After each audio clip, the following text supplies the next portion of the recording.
Je vais saisir au bon la controverse qu'il y a autour de la figure historique de Mfumu Kibangu pour décliner la feuille de route. Kibangu, il voulait renouer avec les valeurs des ancêtres merveilleux de Congo Kachoba. Ça, je suis en train de dire pourquoi on l'a emprisonné, hein, en filigrane. Hein. Parce que dans le livre comme ailleurs, ils disent que c'est parce qu'il a prêché Jésus-Christ qu'on l'a emprisonné. Comment les deux colères qui veulent que tous les Noirs soient justement bernés, leurrés, tout ça, par Jésus, comment ils vont condamner un Noir qui fait le boulot? C'est pas logique. On ne met pas en prison quelqu'un de 1921 à 1951 jusqu'à sa mort parce qu'il a prêché ce qu'on veut qu'on prêche pour les Noirs. C'est quand même pas logique. C'est pas logique. Alors ceux qui disent des choses comme ça, c'est parce que eux, ils ont créé des églises qui vivent sur cette forfaiture. Si on veut avoir une spiritualité kamite qui va permettre à notre peuple de sortir de la corruption généralisée, Kibangu est indispensable. La deuxième question qui est fondamentale, c'est que Kibangu a utilisé la spiritualité pour une œuvre de libération anticolonialiste. Voilà. C'est-à-dire que Kibangu est un visionnaire du niveau le plus élevé pour sortir son peuple du système unique de la colonisation. Belge et par ricochet occidental. Ce sont ces deux enjeux qui gênent quelqu'un qui utilise la spiritualité pour libérer son peuple du joug du système colonialiste. Avant lui, notre maman Ndjinga l'avait fait contre les Portugais. Voilà pourquoi on l'a fait passer pour une chrétienne qui aimait ses bourreaux. Et j'ai dit ce qu'il en était, et plus personne de sérieux ne le dit aujourd'hui. Il suffit que j'ouvre la bouche. Les nègres ont dit, professeur, vous devez prendre position sur les questions controversées de notre temps. Et j'ai dit ceci, moi-même, je suis un être controversé. Donc j'adore ça. Je n'aime que la controverse, la bagarre. Parce que quand tu ne sais pas te battre, ne réclame pas la liberté. Reste tranquille. Donc, nous disons ceci. Nous disons que leur idéologie ne peut pas prospérer. Nous allons détruire ça comme on détruit les châteaux de cartes. Voilà notre position. Vous voyez, ceux qui disent ça, quelle que soit leur motivation, ils sont dans le rang des perdants de l'histoire. Quelle que soit leur motivation. Qui est Mfumu Kibangu? Quelle est sa généalogie historique et que signifie précisément le nom Kibangu? Quand tu dis Kibangu, ça peut s'entendre de la façon suivante. Celui qui lève le secret, le voile, sur les choses cachées et sacrées. C'est ça qu'il est Kibangu. Il lève le mystère sur les choses sacrées et sur les choses secrètes. Parce que quelque chose, s'il est sacré, ça ne doit pas être au vu de tout le monde. Ça ne doit pas être au vu des profanes. Moi, je dis que quelqu'un ne peut pas s'appeler comme ça s'il n'était pas un initié. Le nom de Kibangu, ce qu'il incarne, ce qu'il représente, c'est-à-dire un initié supérieur. Attention, il y a des initiés de différents grades. Hein.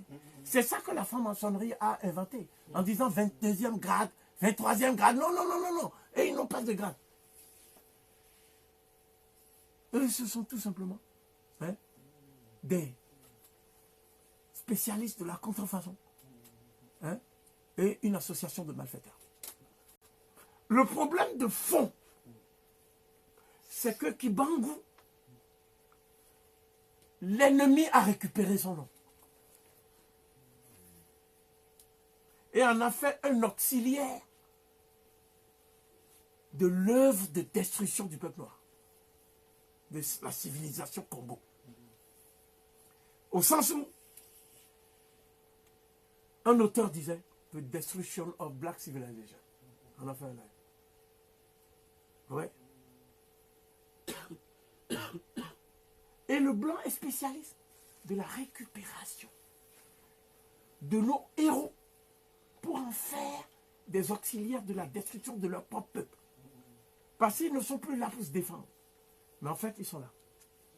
Parce qu'ils sont là à travers nous. Ils sont là à travers nous. Donc, nous disons ceci. Je peux concevoir un combat qui se déroule dans la sphère économique. Un combat qui se déroule dans la sphère politique. Mais le véritable combat, il se déroule dans les sphères de l'invisible. C'est le combat entre les nétérous et les égrégores.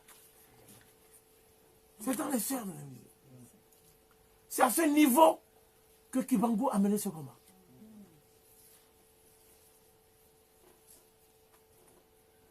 Donc ceux qui disent qu'ils sont kibanguistes, ils ont inventé une idéologie qu'ils appellent kibanguisme pour pouvoir dire que l'autre là, notre ancêtre, était venu sur terre pour accomplir une œuvre banale d'évangélisation au nom de Jésus. Banale! Mais ce qui est important dans la phase actuelle, c'est d'abord de savoir qu'il n'y a pas de kibanguisme. Le kibanguisme est une église réformée, c'est-à-dire protestante, qui est née après la mort de Kibangu. Voilà. Jamais personne n'exhumera un document où Kibangu lui-même parle ou écrit que lui il a fondé une telle église. Sinon, il ne faut plus me dire bonjour. C'est une certitude absolue. Ce que j'affirme ce soir. Donc, il y a trois choses que nous allons clarifier ce soir. La première, c'est que Jésus-Christ, à travers les protestants, que sont Luther et Calvin, qui étaient des négrophobes. Luther était un Allemand négrophobe, dont nous allons découvrir tous les textes contre les Noirs. Calvin, c'était un Suisse négrophobe. Et ces deux-là, leur but, c'était pas d'emmener les hommes à faire la paix et l'union.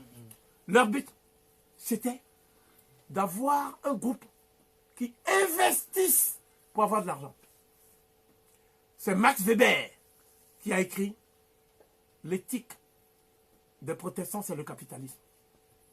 C'est un livre de Max Weber. C'est pour ça qu'il y a les églises du réveil, qui sont en fait des églises du sommeil. Parce que ça dépend si on s'est réveillé ou pas. Moi, je pense que nous sommes dans un coma profond lorsqu'on va là-bas. Donc, ça veut dire quoi? Ça veut dire que le protestantisme a tiré toutes les conséquences du catholicisme. À savoir que ce qui fait la richesse d'une église, c'est la dîme. Je vais dire en quoi Kibangu a initié. Et je vais montrer maintenant comment on a falsifié même ce que Kibangu lui-même a dit. Et je vais dire ensuite qui a falsifié ça. Moi, je vais d'abord dire qu'on a falsifié. Et ensuite, je vais dire qui a falsifié. Parce que si je dis juste on a falsifié, les gens vont dire, le on là est indéfini. C'est comme ça qu'on caractérise ça en français. Définis ça. Eh bien, je vais le faire.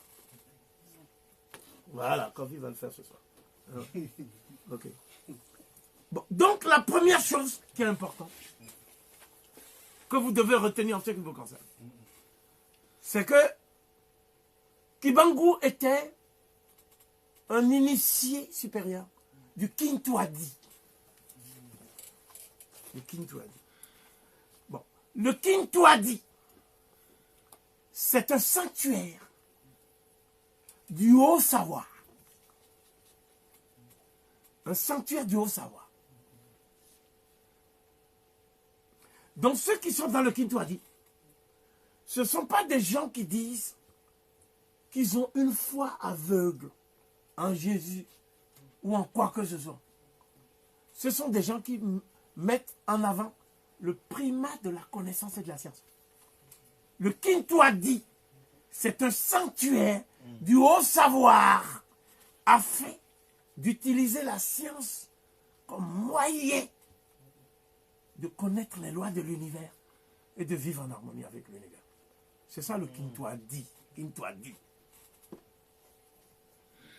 Or, tout le monde sait que Kibangu était dans le Kintuadi.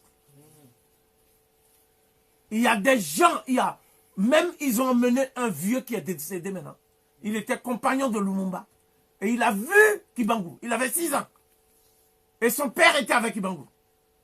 Papa Yambouya, qui était à Liège.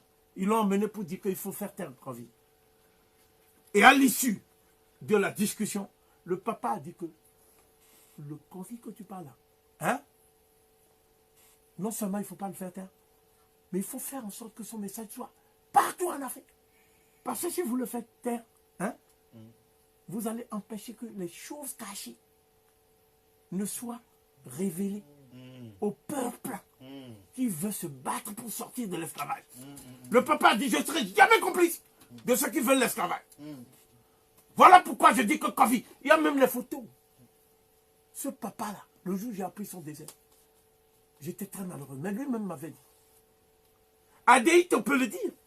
Adéito est actuellement en Belgique, il suit ça. Il peut dire, puisque c'est lui qui a emmené le papa dans ma conférence en Belgique, où tous les Kibangis étaient venus. Et on a dit que là, le taureau va mourir. Donc, ce que je veux dire, des papas de cet âge, ils ne peuvent pas dire que Kofi a raison par complaisance. Ils n'ont pas mon âge. Et les menteurs voulaient embarrasser des doyens de ce niveau. C'est un sacrilège. C'est vrai. Donc, le problème de fond, il est le suivant. Ils ont dit que Kibangu a dit. Ils ont dit que Kibangu a dit que Jésus-Christ, c'est quelqu'un qui est venu sauver l'humanité. Et que lui, il a été baptisé. Et comme il a été baptisé, on lui a donné le nom de Simon.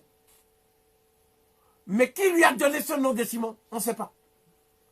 Bon, j'ai dit, bon, on ne va pas discuter sur ça. Parce que Simon, ça veut dire quoi? Ça veut dire si Amoun, ça veut dire le fils d'Amon.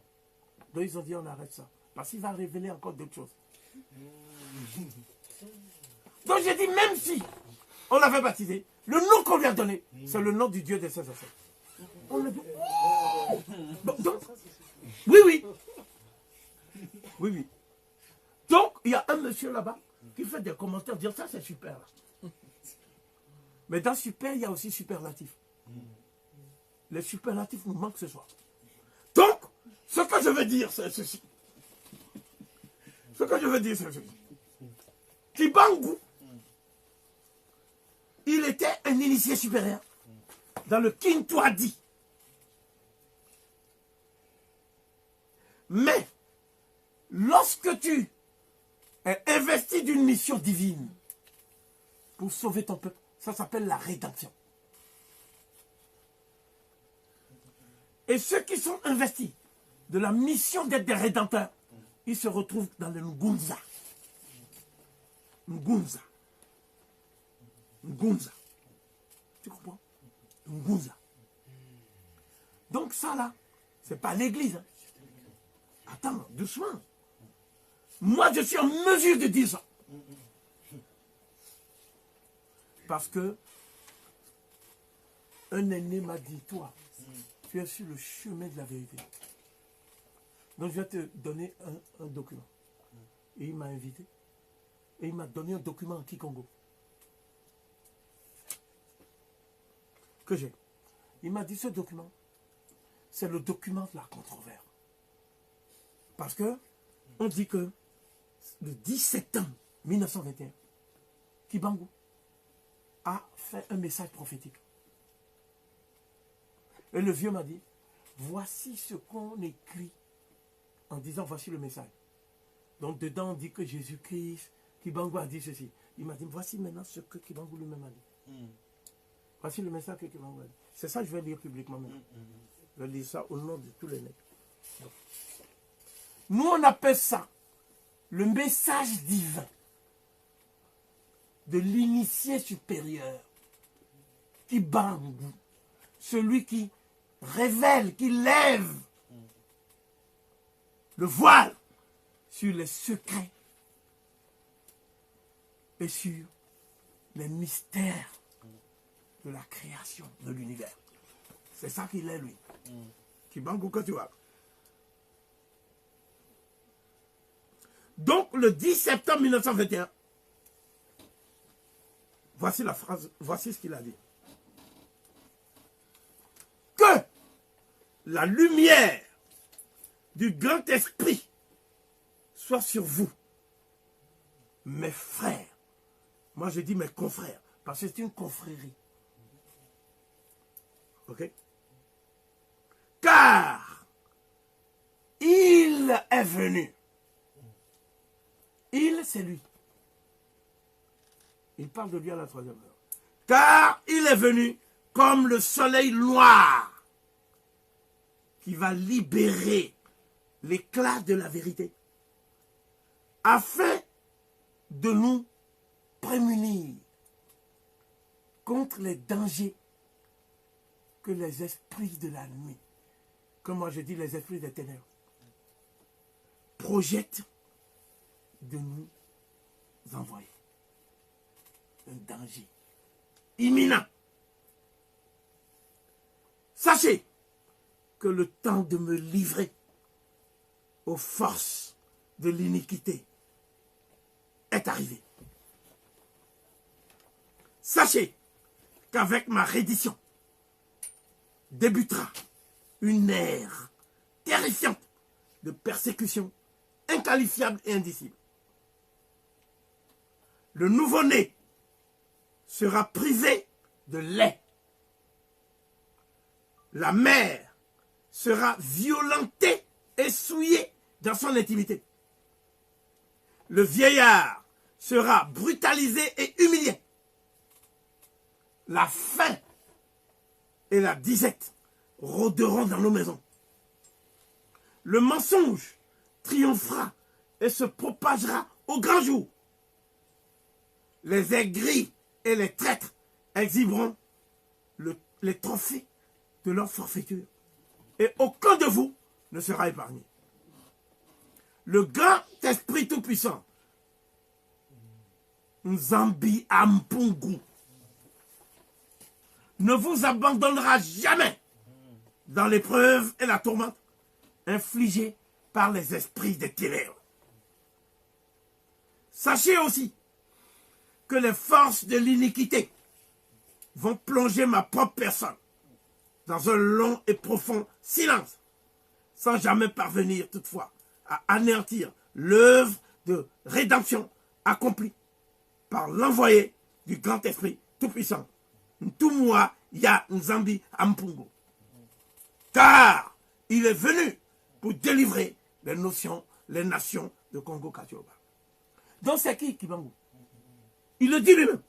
Je suis l'envoyé du grand esprit tout-puissant. Ntumwa Ya Nzambi Ampungu. Est-ce qu'il a dit, je suis l'envoyé de Jésus de Nazareth? le juge de Galilée. Jamais. Dans quel document? Sortez ça. Ceux qui sont capables de démontrer l'indémontrable. Eh bien, qui s'en prennent à Covid. Ça ne va pas. Donc, quand on dit Nzambi, Ampungu, on veut dire Nza, Mbi. Nza, Mbi. C'est des mots égyptiens. Des mots égyptiens. Mais ces mots-là peuvent devenir Nyambe. Tu vois. Mais, ce n'est pas le nom de Dieu. C'est le nom de la force que Dieu a dédiée pour mettre de l'ordre dans le désordre du monde, dans le cosmos. Nzambi Ampugo. C'est pour ça qu'il est très puissant. Mais Dieu lui-même s'appelle Imana. C'est-à-dire l'invisible. C'est-à-dire l'inconnaissable. L'intouchable. L'innommable. L'insaisissable.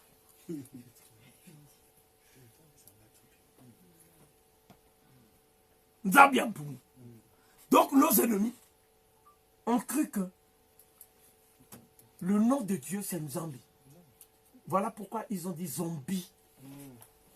C'est-à-dire, ils ont diabolisé le nom de Dieu. Ça, c'est même le plus grand crime. Diaboliser le nom de Dieu.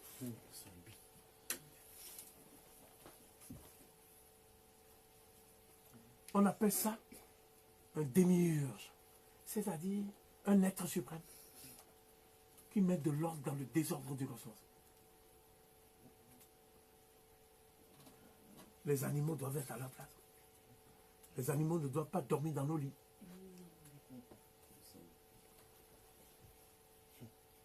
Les poissons doivent être dans l'eau. Chaque être doit être dans son élément. C'est ce qu'on appelle l'écologie fondamentale. Ce n'est pas les vers. Ça, c'est de la politique aérienne de bas étage. Donc, ce que je veux dire ici, quand je parle, moi, je parle de Nzambi Ampungu. Je ne parle pas de Jésus de Nazareth, le juif de Galilée. C'est très clair. Kula, Mikangu, Mia, Congo, Katiopa. C'est-à-dire les nations de Congo, Katiopa. On traduit même, c'est les familles et leurs descendants. Dispersés sur toute la surface de la terre. Et intervient maintenant la phrase. L'homme noir deviendra blanc et l'homme blanc deviendra noir.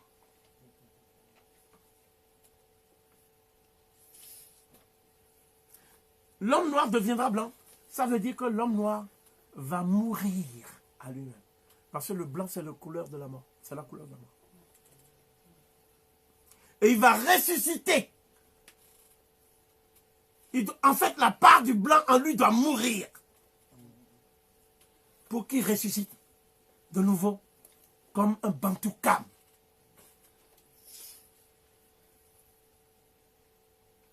Ikama. Kam. C'est-à-dire porteur de divine mélanine. Hein? Et conscient de que ses ancêtres avaient apporté à l'humanité. Tout ce que j'avais dit avant. Y compris les valeurs. Il doit renouer avec ses valeurs. Congo Katiopa connaîtra un désordre spirituel et matériel inouï. Ces nations se détruiront entre elles. La misère s'installera durablement. Ces enfants s'exileront et seront coupés définitivement de leurs racines. Et beaucoup deviendront une proie pour les Blancs. Nkuta Mindele. Beaucoup mourront sans avoir jamais revu leurs parents et les bosquets de leurs ancêtres. Mais la souffrance est une épreuve divine qui sera accompagnée d'une plus grande sérénité spirituel. Car ensuite, du soleil noir de la vérité, sortira un grand maître divin qui apportera la connaissance de l'esprit. Kinzambi. La connaissance de la science. Kimayala. Kimayala. Non, la connaissance de l'esprit. Kinzambi. En fait, quand on dit Kinzambi, c'est en fait la connaissance du divin. Le divin. Comme on dit en égyptien ancien,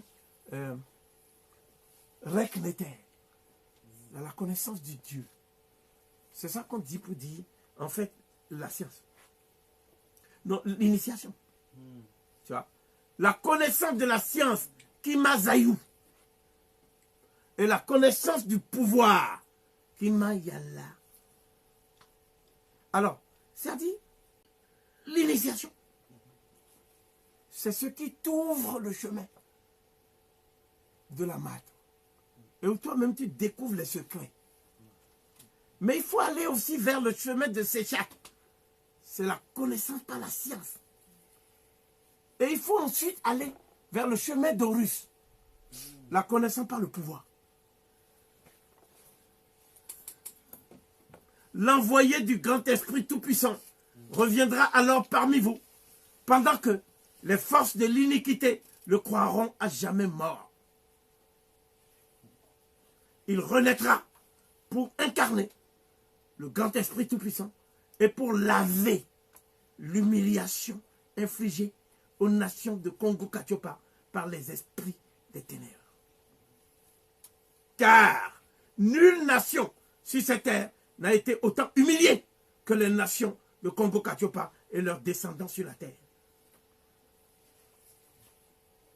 Continuez à vous abreuver de la parole et de la science du grand esprit tout-puissant. Détournez-vous à jamais des mensonges contenus dans le livre des esprits des ténèbres. Mais après, ils vont dire que non, il a dit de lire la Bible. Il n'a jamais dit de lire la Bible. Ce qu'il a dit, c'est consulter la Bible. Et vous verrez que ce qu'ils prêchent, ce n'est pas ce qu'ils font.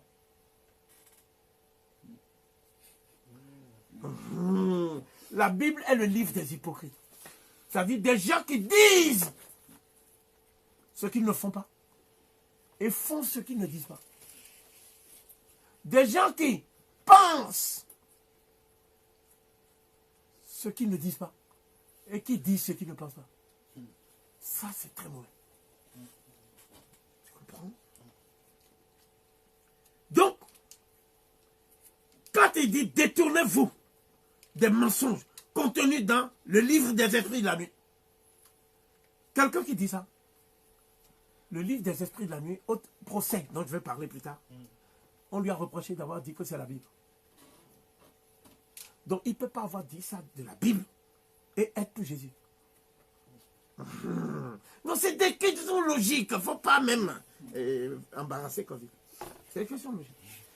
Il nous faut redécouvrir notre propre livre dans lequel ont été dévoilés les secrets et les mystères des nations de Congo-Katiopa. Donc ça veut dire que il avait connaissance d'un livre. Voilà. S'il ne peut pas dire ça.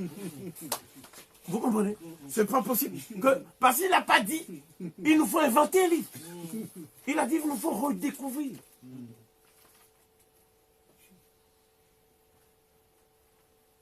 Il nous faut redécouvrir. Alors, ils ont dit dans le même texte que ce livre-là, c'est la Bible. Non. Il nous dit que d'abord, le livre de mensonges-là est condamné. Maintenant, il faut redécouvrir le vrai. Donc, ce n'était pas la Bible. C'est vrai. Je vous indiquerai également l'écriture dans laquelle ce livre avait été rédigé. Et je vous révélerai sa très haute et divine inspiration. Un maître de la parole viendra à ma suite, c'est-à-dire à la suite de Kimbangu, pour vous ouvrir le chemin des grandes sources où s'abreuvent les esprits des ancêtres. Mes frères, mes confrères, Zipangi Zami, le grand esprit tout-puissant m'a confié, que nous sommes en train de payer et que nous allons payer longtemps encore les méfaits de certains de nos pères qui ont confondu bénédiction et sorcellerie, abondance et luxure, pouvoir et tyrannie. Ça, c'est très important. Mes confrères, mes frères, Zipangi Zami, le grand esprit tout-puissant, m'a confié que nous sommes en train de payer et que nous paierons longtemps encore les méfaits de certains de nos pères qui avaient confondu bénédiction et sorcellerie, abondance et luxure, pouvoir et tyrannie. Moi, je vais plus loin. C'est de ça que souffre le peuple noir. À un moment donné, ceux qui avaient beaucoup de pouvoir ont abusé du pouvoir et ont remis leurs enfants, leurs frères, leurs mères, tout ça, comme tout simplement des objets de leur folie du pouvoir. Ils ont abandonné nos mères pour aller prendre des femmes à peau blanche. Ils ont pris des mythaliennes, ils les ont mis dans les palais des pharaons. Et ils ont rétrogradé nos mamans, les adoratrices divines, les prêtresses du dieu Amon, au rang de simples concubines. Et qui sont là pour les harems, les jeux sexuels. Et après, ces femmes ont fait des enfants qui sont devenus métis. C'est eux qu'on appelle psamétiques. C'est eux qu'on appelle Nekao et tout ça. Et ceux-là ont fait alliance avec les ennemis héréditaires du peuple noir pour faire tomber l'Égypte. Voilà ce qui s'est passé.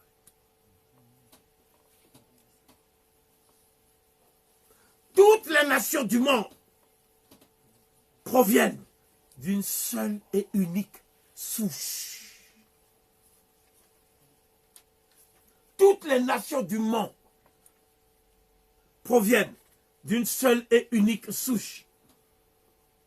Mais il précise que cette souche est aussi une famille qu'il appelle Nkangu Wabantu. Et notre mission est de les réconcilier. Est de les réconcilier. Et non nous venger. Parce qu'il sait que les vengeances n'épargneront même pas nos semblables. Parce que le noir est dans une situation actuellement où il ne sait plus, il se trompe d'ennemi. Il se trompe de combat. Il se trompe de stratégie. Il se trompe de tout. Aujourd'hui, l'ennemi de nos frères, certains de nos frères qui ne voient pas plus loin que leur bout du nez, c'est le Tutsi. L'ennemi du Peul, c'est le Dogon. L'ennemi du Dioula, c'est le Baoulé. C'est tout ça qu'on appelle ivoirité, congolité, négrité. Tu vois. Donc, notre mission est de les réconcilier au lieu de nous venger. Et nous devons les unir autour de l'alliance de la communication. Nsinga Wambila, qui va nous relier à jamais au cordon ombilical de la parole sacrée du grand esprit tout-puissant. Donc, cela veut dire que ce message, en fait,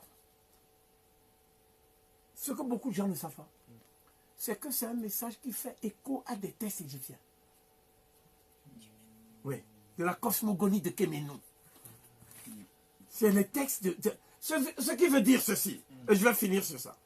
Parce que le temps nous manque. 1. Les premiers hommes qui ont créé la civilisation humaine, ils sont apparus dans le bassin du Congo et la région des Grands Lacs. Nous sommes en moins de 200 000 ans. Moins de 200 000. ces hommes sont ensuite dans des migrations partis vers ce que nous appelons aujourd'hui Tassétie, c'est-à-dire la Nubie. Donc il ressort ce qui précède que les Nubiens sont des descendants des Bantous congolais. Cela pose le problème de savoir c'est quoi Congo. Ce n'est pas une ethnie. Congo, c'est une confrérie. C'est la confrérie des dompteurs de léopards. Congo, c'est la confrérie, les dompteurs de léopards. Mais aussi, certains disent non, tu t'es trompé, Kofi, c'est des chasseurs et ils mangent la viande. J'ai dit, mais ça c'est polysémique. Tu peux chasser comme tu peux dompter. Mais nous avons les déterminatifs qui nous disent que c'est dompter. Pourquoi tu discutes avec moi? Est-ce que tu connais les Médous? Tu discutes avec moi pourquoi? Ou bien tu veux que je t'inonde dans une forêt de cygnes où tu vas te perdre la tête? Donc le problème est le suivant. La première chose que l'Africain doit comprendre, c'est qu'il n'y a pas de race en Afrique. Il n'y a pas de sous-race en Afrique. Ces mots n'existent pas dans nos langues.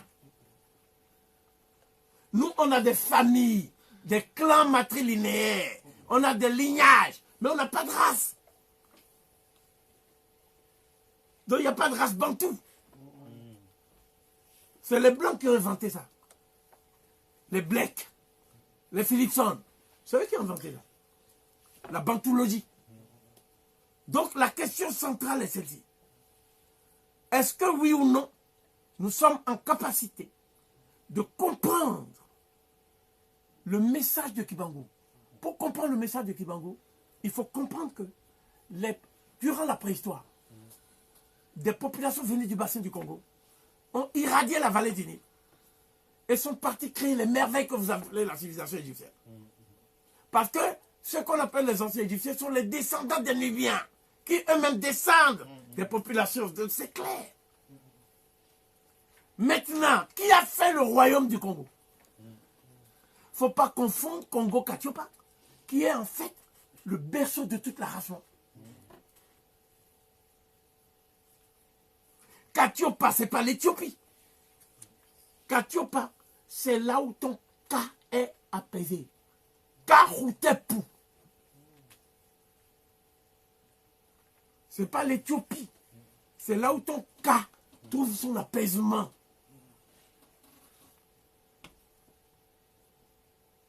Donc cela veut dire quoi?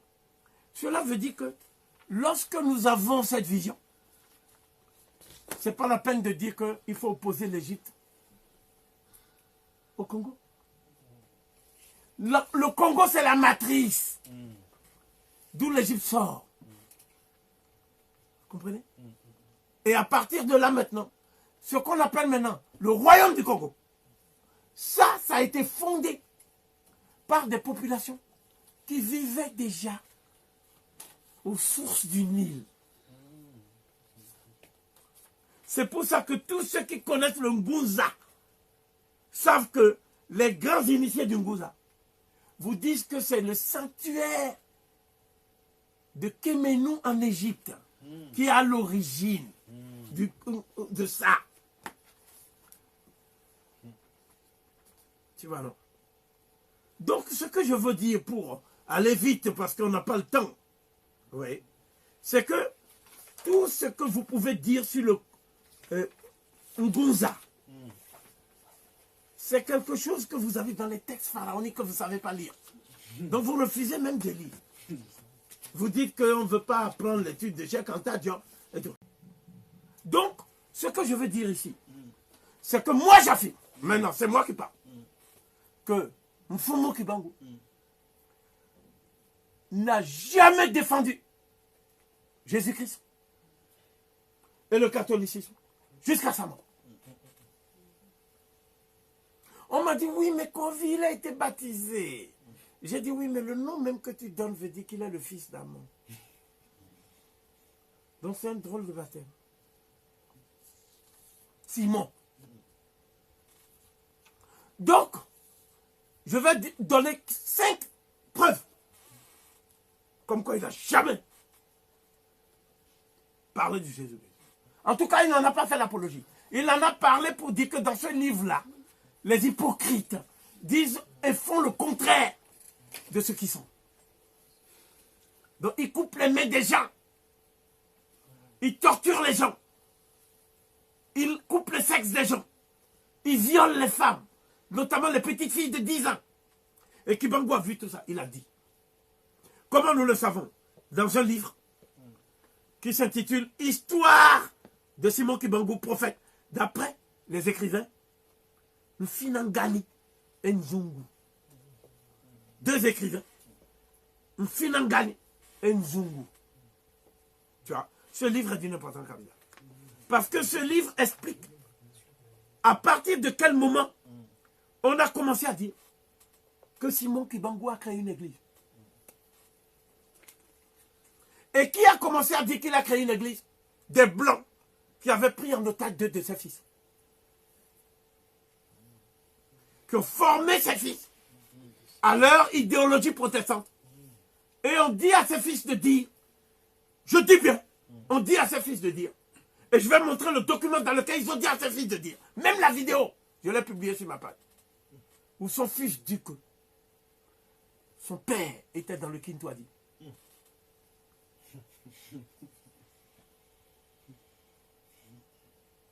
Comment quelqu'un invente une église et l'église, on pose la pierre après sa mort? Où sont les traces de l'institution de cette église jusqu'en 1951? Ça dit jusqu'à la mort de Kibangu. Ça n'existe nulle part. Donc ce témoignage est d'une importance capitale. Histoire de Simon Kibangu, d'après les écrivains Mfinangani et Nzungu. Ces écrivains sont partis le voir en prison pour recueillir tout ce qu'il a à dire sur son enseignement. Et cet enseignement est africain. N'a rien à voir avec Jérusalem, les Juifs ou tout ça. Parce qu'on a laissé entendre que Kibangu était en fait quelqu'un qui connaissait les textes juifs et qui a donné ces textes au peuple Congo en lui rappelant qu'il était juif lui-même avant, en l'ignorant. Donc ils ont judaïsé le Congo. Voilà pourquoi ils viennent pour dire que voilà le blanc qui a dit qu'ils sont juifs. Voilà. Le voilà. Lui, il a dit qu'ils sont juifs. Tu vois. Et lui-même est juif. Ce blanc-là, c'est le Koda. Voici la famille qui a éduqué les premiers kibanguistes protestants. C'est des blancs, ce n'est pas des noirs. D'accord? Voici la source qu'on appelle Ngombe Lutete, où on fait le baptême baptiste. Parce que c'est les baptistes qui ont inventé tout ça. Tu vois? Et ce baptême, c'est déjà depuis Noël 1905. Tu vois? Voici Ngombe Lutete, les premières installations de la mission évangélique baptiste. Nous sommes en 1885. Kibangu est né en 1887. 2 ans après la conférence de Berlin. Vous comprenez? Donc ça veut dire que les baptistes avaient déjà quadrillé le pays. Faisaient un sale travail contre les Noirs. Vous comprenez? Donc, ce qui est intéressant ici, c'est cette partie-là, elle est très importante, donc on va la reproduire. C'est que on présente même l'interprétation de la Bible par Kibangu. Kibangu dit que la Bible est un faux livre. Voilà la vérité. Kibangu montre que la Bible est un faux livre. Et non seulement il montre que la Bible est un faux livre, mais il montre que ils ont récupéré les fonctions des initiés africains pour dire que Jésus a fait des miracles. Ils ont inventé un personnage thaumaturgique à qui ils ont confié des miracles qui étaient des miracles faits par les Africains. Et Kibangu lui-même a dit voilà pourquoi lui il a reçu dans son initiation le don de faire des guérisons. Il n'a pas eu besoin d'être avec Jésus pour faire des guérisons. Et il a eu des incidents avec un certain envoyé des Belges qui s'appelait Paul Mvoula. Ce sont ses propres frères, Mpiodi, et tout ça, qui ont dit tout ce qu'il avait dit dans le Kintwadi. Ils ont dit ça aux Blancs. Qu'il a fait ce message divin. Tous les cas de guérison qu'il a fait, c'est des cas de guérison qu'on faisait déjà dans l'ancien royaume du Congo. Avant même qu'on... À Congo Katiopa en fait. Ouais. C'est-à-dire les fonctions de l'huile de ricin, les fonctions des différentes plantes, tout ça. Il connaissait tout ça. Donc ça veut dire que ce n'est pas quelqu'un qui appelle Jésus et tout d'un coup on est guéri. C'est faux. Ça veut dire que c'est quelqu'un qui connaissait la science des plantes, les vertus curatives des plantes. Ce n'est pas un miracle dû à Jésus. C'est faux. Tu vois? Je sais qu'ils vont faire beaucoup d'histoires avec ces lives. Donc, ce que je veux dire ici, pour terminer ça, après on continue parce qu'après je vais aller très vite. Il montre même que certains psaumes de Yahvé, hein, par exemple, le psaume qu'on appelle le psaume 8, l'appel du persécuté, etc. Le psaume là, où on parle de son fils Absalom, on parle de David et de son fils Absalom. Ce sont des textes qui sont des textes en fait maléfiques. Ce n'est pas des textes d'amour. C'est-à-dire tout ce qui est dans la Bible, c'est tout simplement la vendetta, le ressentiment, la rage de la vengeance. L'esprit retord, œil pour œil, dent pour dent. Il n'y a pas une once de théorie de l'amour. Il le montre clairement. Oui. Donc ça veut dire qu'on a même caché ce que Kibangu pensait du christianisme. Pour pouvoir faire de lui un chrétien, un catholique. On a même penché, on a même caché ce qu'il pensait réellement du christianisme. Oui. Donc, il y a à la fin sa biographie, c'est l'annexe 1. Je n'ai pas le temps. Mais on montre ici le rôle qu'ont joué certains de ses amis avec lui, qui étaient dans le Kintwadi avec lui. Parce qu'il était dans une confrérie avec des gens qui lui étaient très chers, dont on donne tous les noms. D'accord? Bon, bref, ce que je veux dire ici pour conclure, c'est que le texte qu'on a présenté, c'est un faux texte. Et ce texte-là, c'est dans un livre qui s'intitule « Le défi de l'enseignement chrétien de Sibon Kibangu ». Le même texte que je vous ai lu là, ils ont falsifié pour dire maintenant Jésus sur la montagne de ceci. C'est faux. D'ailleurs, ce texte a été écrit plus de 5 ans après la création de cette église-là. L'église kibanguiste. Alors que le texte dont je parle, c'est avant l'arrestation de Kibangu. Voilà. Donc chronologiquement même, ça ne tient pas non plus. Tu vois. Merci. En 1914, on parle d'un certain Kupenda Kimone Kene. C'est le compagnon de Kibangu, avec lequel il a été initié en classe d'âge. On explique le parcours initiatique des deux hommes. On explique leur caractère indissociable. On explique aussi comment on a fait pression sur leur famille pour les baptiser.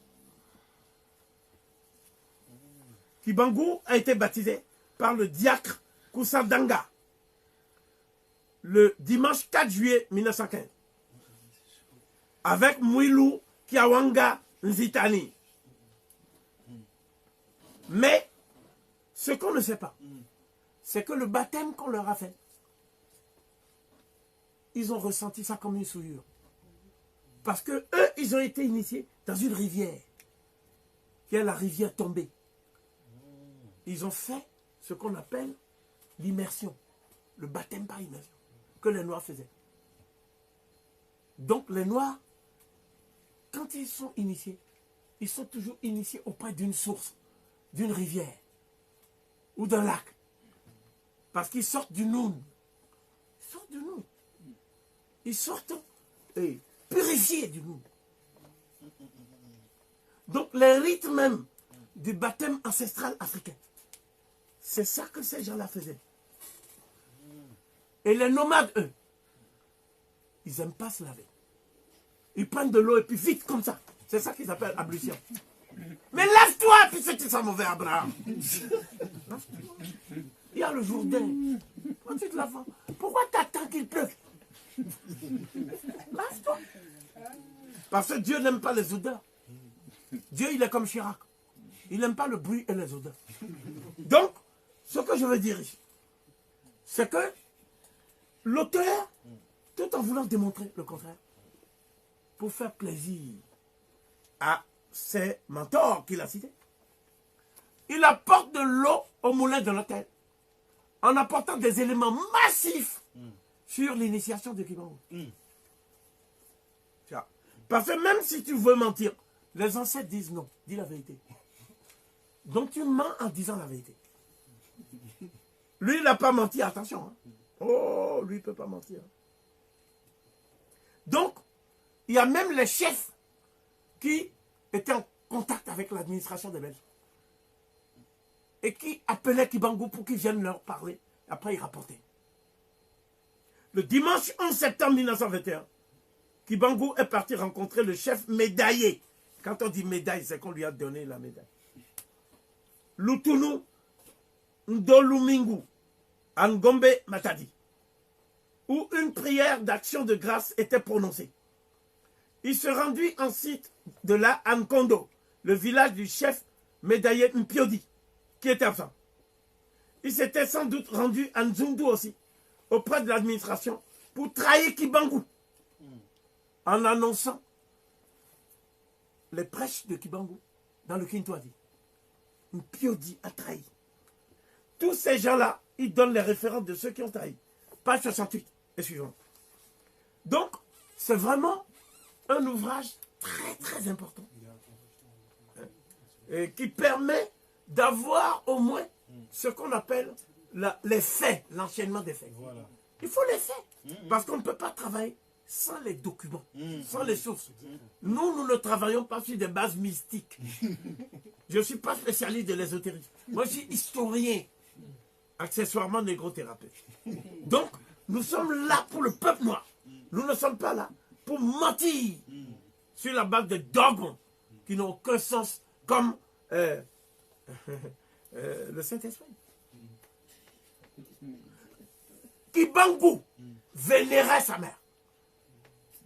Et chaque fois qu'il faisait les prières Congo pour sa mère, il mettait une mère à l'enfant. Sans cette statuette, il ne priait pas. Comment quelqu'un comme ça va enlever la maternité pour mettre à la place le Saint-Esprit? Un esprit fictif. On leur a même demandé, le Saint-Esprit, c'est une nana ou un homme? Ils ont dit c'est un homme parce que Dieu est homme. Dieu le Père. Donc le Saint-Esprit est son double. J'ai dit dans ce cas, Dieu, il a fait le mariage pour tous.